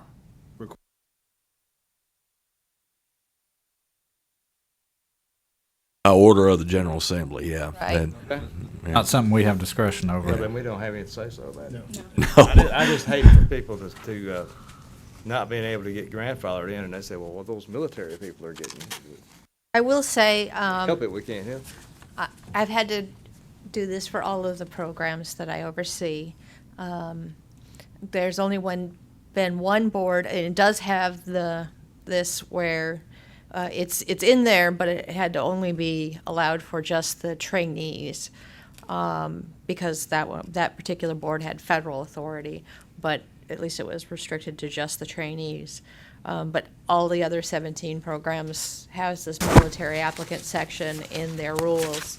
And out of all of those 17 programs, I haven't had a single applicant apply under the military applicant rule, okay? I don't know We that it's about that it anyway, common. probably, but- It just isn't that common. Right. Now, that doesn't mean that every board doesn't have any Right. applicants. That just means none of my programs You- so far have had. You'll any. see it where a soldier will come from Kansas and his wife is a cosmetologist and he's stationed at Fort Campbell and she wants to work and she may not have equivalent education or hours, and the state legislature has said we're going to grant her a temporary permit so she can be a cosmetologist.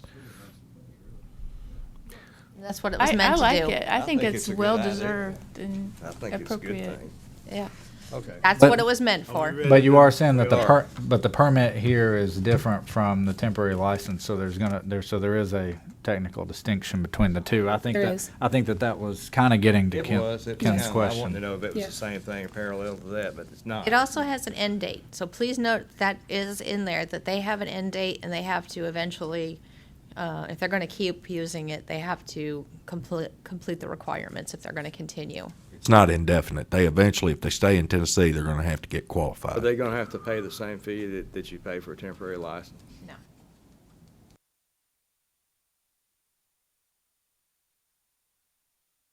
Next question I have is on page 8, top of the page, C.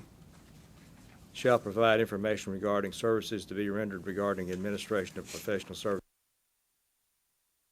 Part is stricken about strive to meet promised delivery dates whenever possible. Make timely delivery of transcripts when no date is specified. This is kind of gets into the ethics portion of being a court reporter, is meeting expected delivery dates and times. And I really think that needs to stay in there. Yeah, I marked that same thing, Ken. We've had a number of complaints over the years, and I think we kind of had one that bordered on that we considered today, but we've had a number of complaints over the years, some that have been very founded, that have been on this very subject of the court reporters not providing the transcripts to their clients. One court reporter actually agreed to not report anymore. Now that I think about that, doesn't that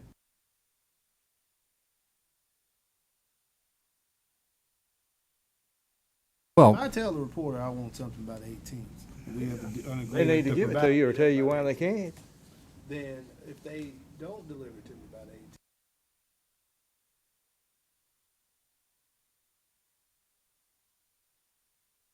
opposed to us governing, because, I mean, actually, what does that mean? The licensee must strive to meet promised delivery dates when possible. Make timely delivery of transcripts when no date is specified. That means we're getting involved in their ability to party they contract with doesn't provide them with a due date.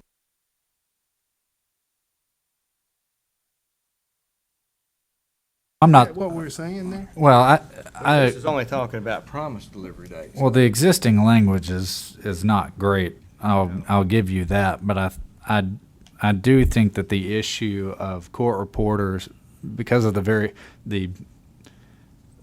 nature of what we do, timeliness issues It's time with regard to people being able to resolve issues and proceedings and things like that, I think it's extremely important that court reporters be held to the standard of providing transcripts timely. I do too, and I think And- I've heard so many times, they say, well, we've taken the doctor's testimony. When we get the transcript back, we'll see if we can work out a settlement. And then they It can't. doesn't come, and it's just, everybody's in limbo. And yeah, the court reporter dilly-dallies or whatever and doesn't provide it, and then now we've got a problem with the administration of justice. Then you So- don't hire that court reporter again, and on this C, shall provide information, that sentence before, don't doesn't pay that encompass, I mean, doesn't that really cover what is followed and marked out? provide information regarding services, the time of delivery, isn't that one of the services? Wouldn't that be covered? Kinda. But that must strive to meet whenever possible is so wishy-washy, and some reporters are going to be timely every time, some are going to be late every time, and they get attorneys get the feel of that, and that's something I don't think that we need to be in the middle of. I think it just. Do you have any recommended revised language? Because regulating, someone striving to meet deadlines, it's just, that is, it's just I really. don't disagree at all that the language here is bad. It's just really exceptionally hard to regulate someone's professional practice and business. I'm going to flip this. Behavior. I'm going to flip this back around to you and ask. The proposal to remove the language, was it based on the fact that it's bad language, or based on the fact that you think it's bad policy for us to be interjecting ourselves into this particular situation? It was more of a language question because, of course, under the statute, under 29605, part of the duties of the board is to maintain the ethical behavior of court reporters, including, and part of that inclusion is the failure to honor a contract or commitment to furnish transcripts. So it's more of a language issue. How a person conducts their profession too, if they're gonna be a timely delivery.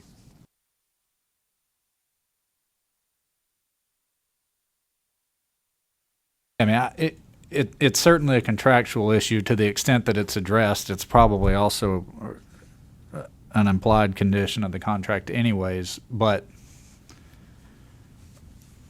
the statute charges us with regulating the contractual issues as well, or at least the behavior arising out of a failure to honor the contract. And we've had a number of complaints over the years that have addressed the timeliness of delivery. So it's or that. And so I think it is an issue that regularly comes before us, that's obviously a problem for clients of the court reporters, and is probably something that we need to have some sort of regulation to Short of address. setting and saying it must be returned in 10 business days or something like that. I mean, how do we Well, what if we even just get into that? What if we just said? No, that's my point. What if don't we wanna do just that. said timely? And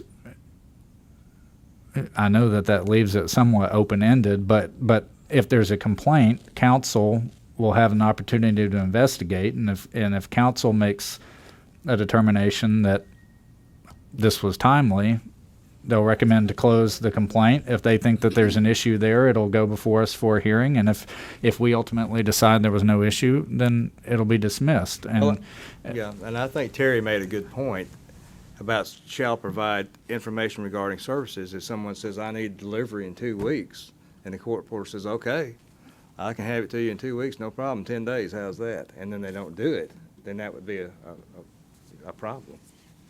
But I think the more common example is they never discuss the terms. They never do. There's no understanding about when they'll come. But 6 months later, somebody still doesn't have a transcript, and they've been asking for it for months and months, and for some reason they still don't have it. That's the scenario we see. It is.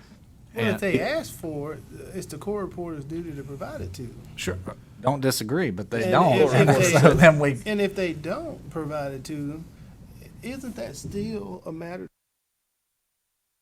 no, because we have, We've ruled per on the it statute, we have authority over issues pertaining to violations of the contractual relationship. You have authority regarding professionalism. You're able to say, if you add a language, just simple word, timely, provide information timely, you have the authority to determine, either based on legal's recommendation or based on a contested case hearing, that an event was either timely or it wasn't. And so there's nothing inappropriate with some professional standards within the rules. So because the statute gives you some discretion or some authority over professional standards, and so whether or not you want to determine if something was timely is basically a fact by fact case-by-case basis. If it's a day late, you may say, well, that they called you the day before and it was a day late. Okay, so that's really not a violation of the code. But if it's 6 months when they never even, and you called them 15 times, that would be an issue.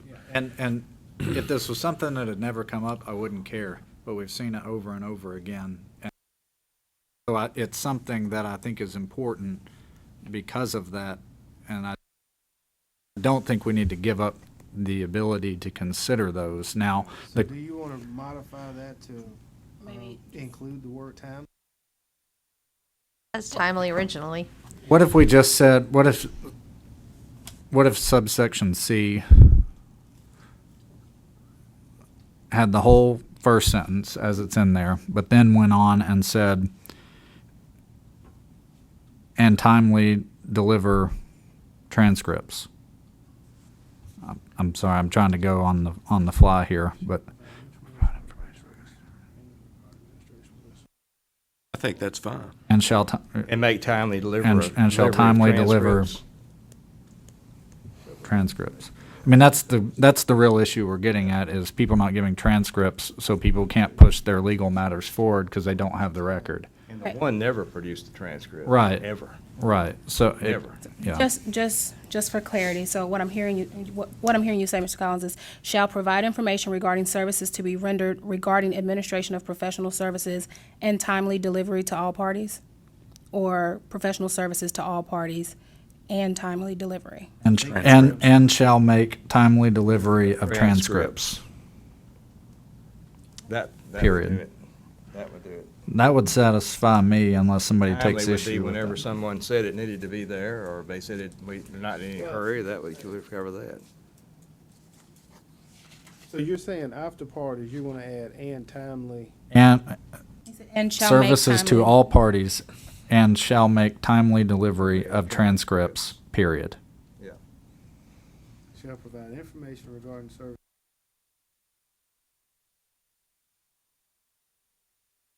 And shall make timely delivery of transcripts, period. The only thing they're making timely delivery of is the transcripts. They're not going to provide the information. Well, I think Oh, they're doing that too. the information regarding services is more on the front end, I Right. think is what that's addressing. Right. Front To end, be rendered. yeah. They're gonna get the job if they don't give them the information anyway. Right, so you gotta give them information on the front end, and then you gotta timely give them the transcripts on the back end. That's what I we're think that saying. would take care of that. I understand, I agree. Okay. Do we need to have a motion to change that? What I or- think you ought to do is At the as end. we take the changes at the end, Yeah. I think somebody needs to make a motion that we adopt the rules to draft as recommended by Okay. the board.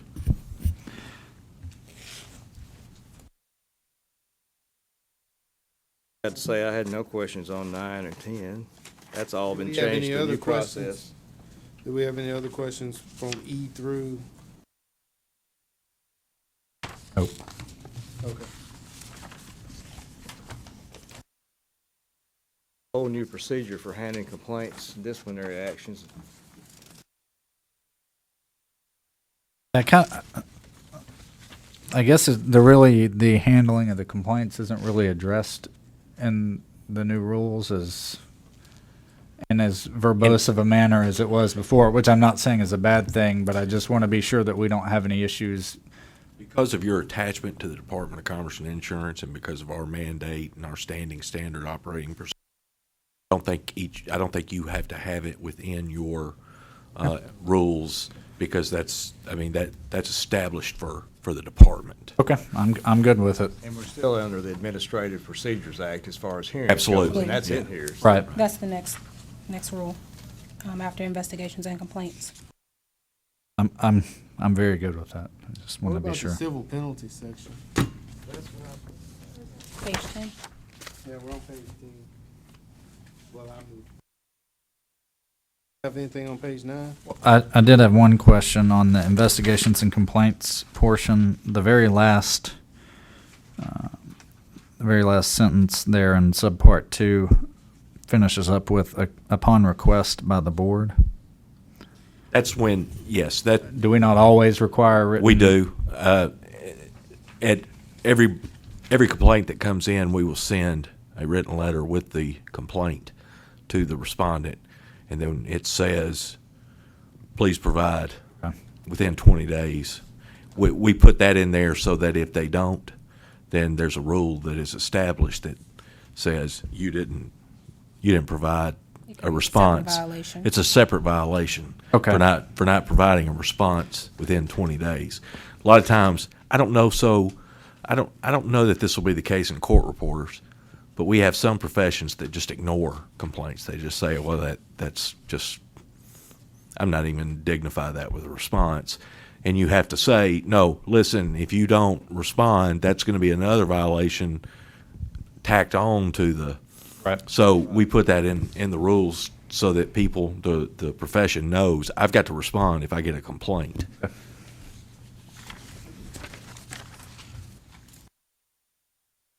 That was the only question I had there.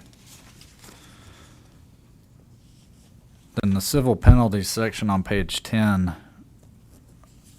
I think we've got a discrepancy between the $1,000 here and the $500 that's in the statute. I thought the statute had been modified to 1,000. The 1,000 is actually for unlicensed court reporter activity. As I stated, I think for licensed court reporters, it's still 500. So you're correct, Mr. Collins. I think that needs to be.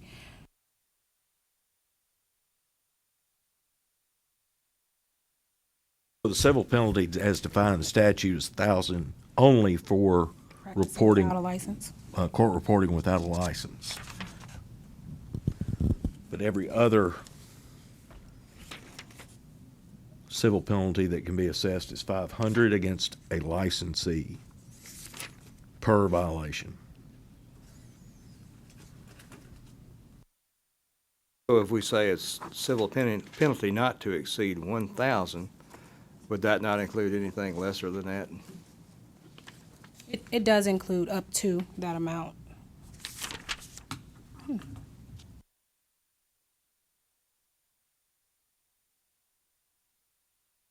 Correct myself, I'm not actually seeing the 500 in the statute. The 500, it's in here, I saw it.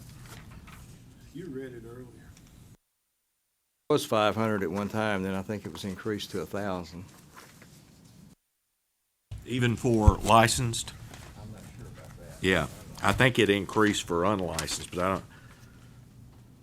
If you'll give me just a second. See, the original statute, and I've got one that may be slightly outdated, but the original statute did not make a distinction between the two. As far as the penalties are concerned, it was 20-9-608. It treated them all the same and just said $500. Okay. Now, I'm looking at I think my copy here is a couple years old, so I'm not going to say that that's still the same. I think they raised it to 1,000. You got this off the website, didn't you, Dennis? The rules on the iPads? Yes. It says 500 on the iPads, so that would be the most current version. Any person who undertakes or attempts to undertake the practice of court reporting for remuneration without first having procured a license, who knowingly presents or files false information with the board for the purpose of obtaining a license, or who violates this part, shall be subject to a civil fine not exceeding $1,000. I think I think that includes licensees and the 500, I think is from the old draft of the rules. I think you're right. It did raise it. 0455-0105-.09. Because it says, even though it's titled with practicing court reporting without a license, within the text of the body of the paragraph, it says without, you've got the unlicensed respondent, a person who knowingly presents or files false information with the board for the purpose of obtaining a license, or who violates this part, shall be subject to a civil fine. not having a license or getting one fraudulently, it sounds. So that you know.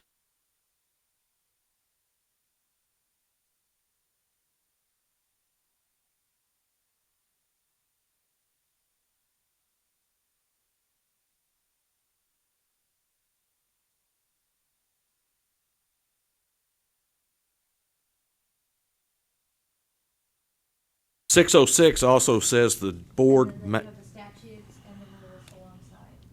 The library.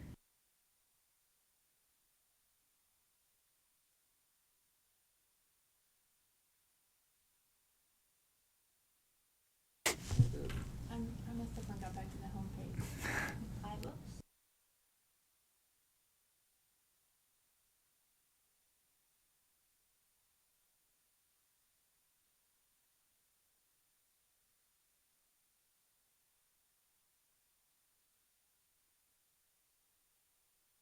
A lot easier to Oh, yes. cut down on a lot of paperwork.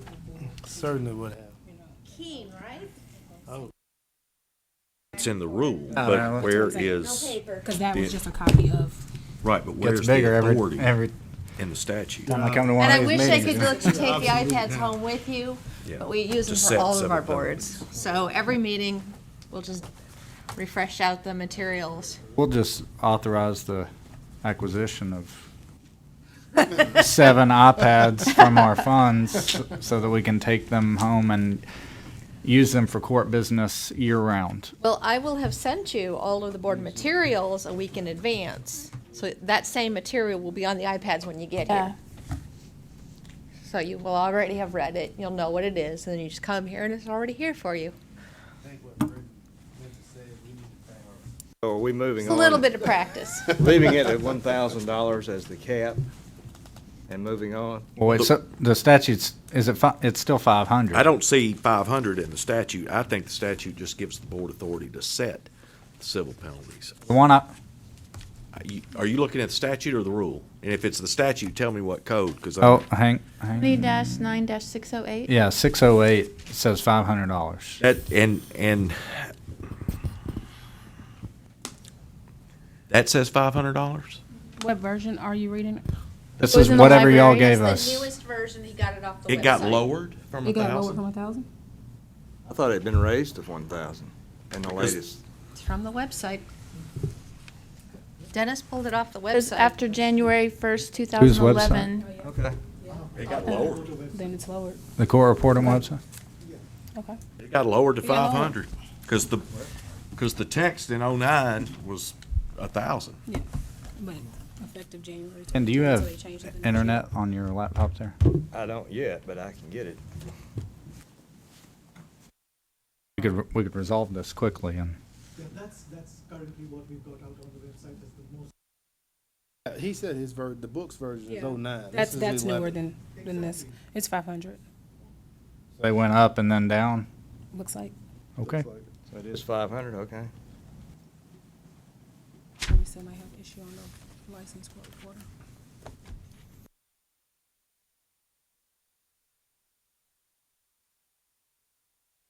Need to change The 1,000. The 1,000. On subpart 1 and 2 to 500. subpart 1 and 2.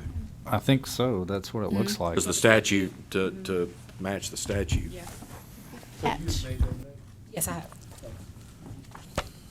We've gone back and forth on that, so. Is there anything else that we need to focus on regarding this section, civil penalties? Not that I see. Chairman? No, not that I see.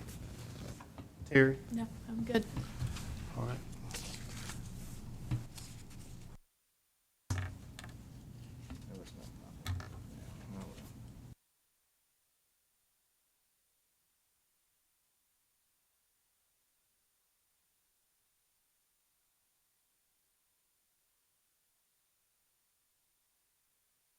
I was just gonna double check the statute on Westlaw, but if we're confident that it's back to 500, I've got it on there. it may be, Yeah, it may be a waste of time. You want but to check it? We can move on and I'll look, and if I see something I'm else, on my I'll let you know. I don't have access right now to Westlaw, so. If this was online, and this was pulled down recently, I would be I would just say confident I Had to do have know pulled it that's within the more last current than this, but I don't 2 know if it's been weeks. changed since then. It had to be really recent. We can move, I'll do this in the background. And Okay. All right, what's the next section we need to review? Page 11, so the proposed, what would be the new .07, reinstatement of a suspended or revoked license. I was looking on page 11 toward the bottom, and I think I understand this is because of the new procedure for handling complaints. I have no problem with that.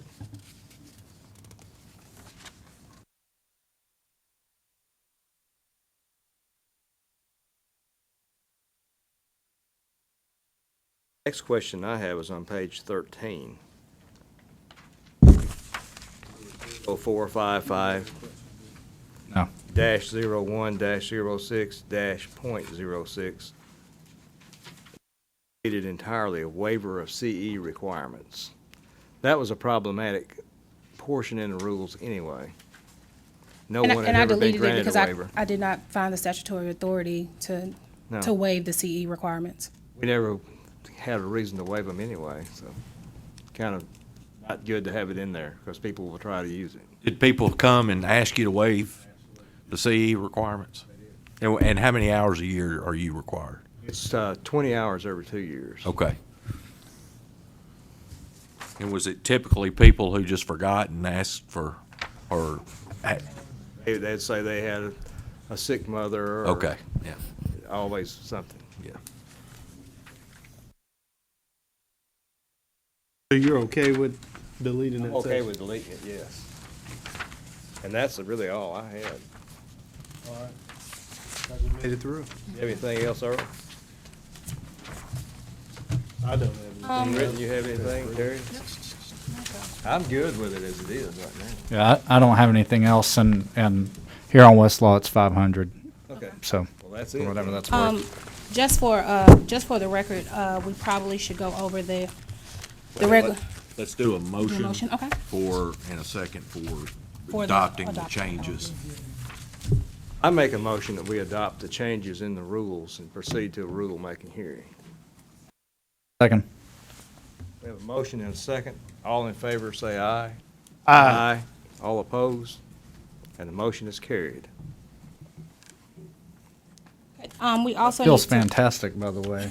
After, This is great, isn't it? after 2 years of trying to get We that had done, nothing it's, but meetings over this, and it's, On the record, I'm gonna say this meeting would have probably taken about 6 hours, and we would have made it through two, gotten something done today. That's great. under the previous administration. Things are moving. we'll also need to just go over the regulatory flexibility analysis and get responses from the board. I'm going by TCA 45-402. We'll need to discuss, I guess we'll just take it one by one. There are 7 questions. The extent to which the rules that we're proposing may overlap, duplicate, or conflict with other federal, state, and local governmental rules. I drafted some language. Of course, the board is free to adjust it. I'm not sure if you all have it, but they're really short sentences, so I can read them to you all. As to that first question, I said there will be no overlap, duplicate, or conflict with federal, state, or local governmental rules, as the board is the sole authority for establishing minimum requirements for court reporting activity.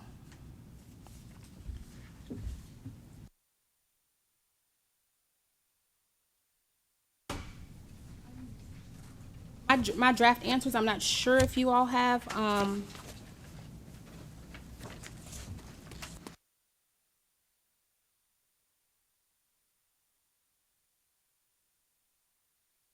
Tap it softly once and then look for the word library at the top. But I don't think you have. Closed it, okay. All right. Just listen and see if you're okay with her answer. what was the inquiry, though? I'm sorry. So 45-402 requires a regulatory flexibility analysis. Agencies shall consider each of the following methods of reducing the impact of the proposed rule on small businesses while remaining consistent with health, safety, and well-being. And the first thing to consider is the extent to which the rule may overlap, duplicate, or conflict with other federal, state, and local governmental rules. To that, I propose that there would be no overlap, as the board is the sole authority for establishing those minimum requirements. I agree with that.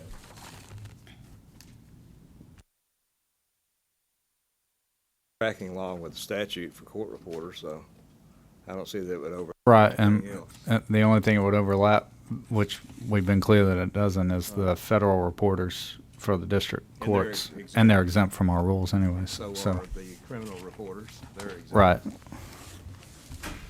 Okay. The second thing to consider is clarity, conciseness, and lack of ambiguity in the rule. To that, I said the rules are clear in purpose and intended application and not subject to varying interpretations. That's what we're doing, we're trying to make sure that it's clear.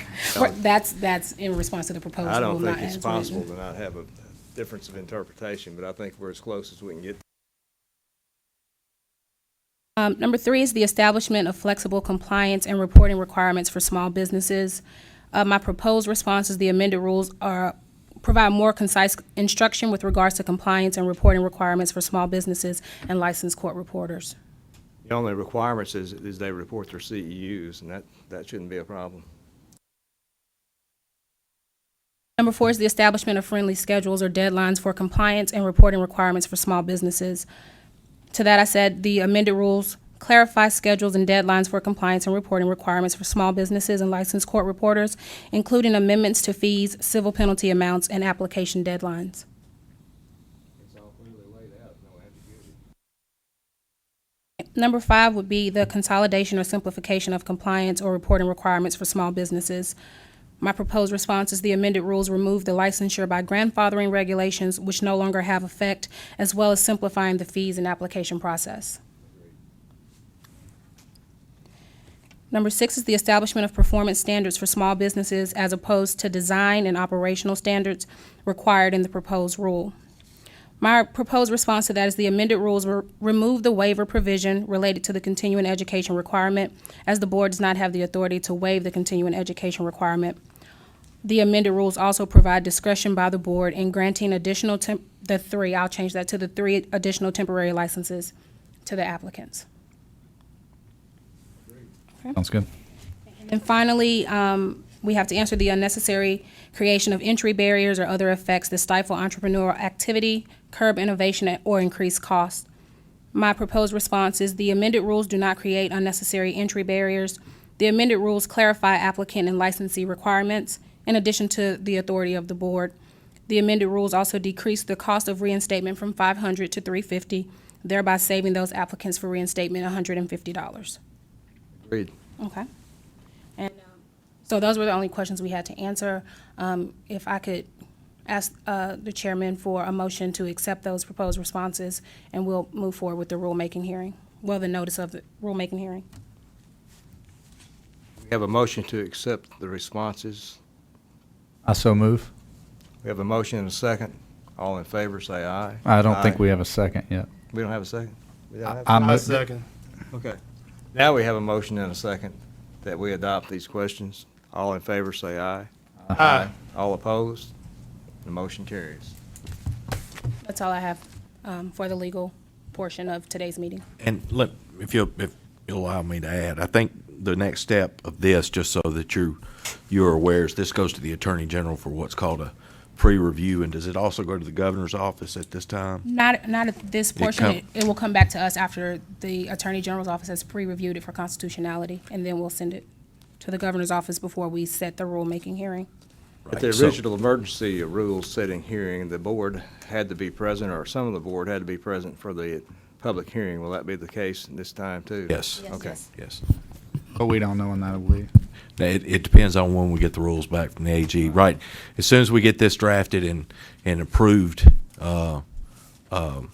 internally, then we'll send them to the AG, and that won't be long at all. But then, depending on who it gets assigned to at the AG and what questions they may have, that will dictate kind of how soon that gets rolling. Next thing on the agenda today is new business. I think that there's going to be a hearing February, is that correct? That is correct. We have one case where service was a problem, and I believe we talked about the fact that we have a investigation division. We have found that person and effectuated service, so we are scheduling a hearing in February. February 12th? February 12th. February the 12th. Now, it would probably be a good idea that for the hearing, if we could have a very short board meeting to set up dates for meetings. Do we have another scheduled meeting between now and then? We already have dates scheduled. They're posted on the website. We actually have all of 2016 scheduled. Oh, I'm not sure we've ever, did we discuss those? Because I'm not sure we have. Surprise! I don't think we have. Well, I We think we already have. posted it. Welcome to the new program. Several times, the board will vote to amend that, but. Yeah, but you have the ability to amend You have it. the authority. Well, sure, but we may not take issue with them. We can go ahead and put them on the calendar. And Unfortunately, it was, your meeting was in June, and then I wasn't gonna see you again. You canceled the meeting in September, and I wasn't gonna see you again. If I didn't book the rooms, you wouldn't have had the rooms, because they kind of, the meeting schedules are very competitive, and rooms fill. So We appreciate your being proactive. I just took it upon myself to go, all right, based on what they did last time, and I just went, okay, here, and scheduled it out. You can always cancel meetings, We may but not have to it's very keep them hard to all. fight Since for the rooms. complaint process has been changed, we may not have to have as many meetings do- now. do we have, I do think we they have want those to see dates the somewhere? dates. They're on the calendar, Okay. and Dennis brought them in for the room. There's not any more dates scheduled for this year, I don't. No, think. the Okay. next meeting is Thank you. February. February, that's what I thought. Can I just make a picture? I'll just make a.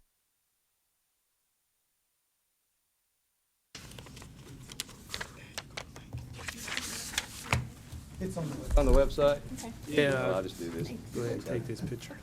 Thank you. I'll forget it's on the website, It's on the so website. if I don't have it now, What time is the hearing schedule on 12th? Well, we can, I don't, I'm trying to think if that 9 has o'clock, I been. think. I think 9 o'clock is where it is currently, but if the board needs to schedule But now some that business. we've got our dates scheduled, I don't think we need to have a meeting before the hearing. Okay, you can always, the hearings typically are half-day. So if there's business that needs to be taken up after the hearing, you will have an opportunity for that. We might want to push it back to 10 o'clock, just because unfortunately, there's probably going to be 3 new members that have to have orientation. We might not do as an intensive of an orientation as we gave the 4 of you, and you may have to. 3. 3? 3? Or 7? 7 7. members. I roll off in June.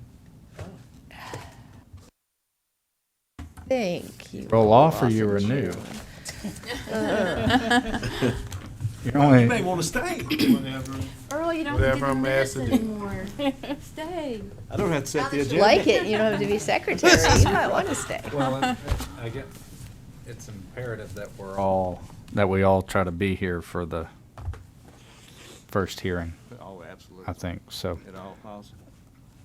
I would implore us all, including myself, I've missed meetings too, but I would implore us all to try hard to be there.